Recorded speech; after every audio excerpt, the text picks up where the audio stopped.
നമസ്കാരം. ഇന്നത്തെ സുഭാഷിതം 1082 ദിവസം. സമർപ്പണം ശ്രീ PMN നമ്പൂതിരി. അവതരണം ഗീത കെ നമ്പൂതിരി, ആലക്കോട്ടിലും. അഭിവാദയേ വൃദ്ധാംശ ദദ്യാജൈവാസനം സ്വകം കൃതാഞ്ജലിരൂപാസീതാ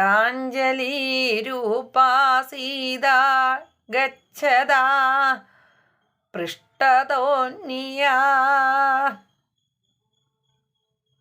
അർത്ഥം: പ്രായമായവർ കുടുംബത്തിൽ വരുമ്പോൾ അവരെ അഭിവാദ്യം ചെയ്ത് സ്വീകരിക്കണം. ഇരിക്കുവാൻ സ്വന്തം ഇരിപ്പിടം കൊടുത്ത് ആദരിക്കണം. സമീപം ഇരിക്കുകയാണെങ്കിലും കൈകൂപ്പിക്കൊണ്ട് വേണം ആദരിക്കാൻ. മടങ്ങിപ്പോകുമ്പോൾ അവരെ അനുഗമനം ചെയ്യുകയും വേണം. ഹരി ഓം. നന്ദി. നമസ്കാരം.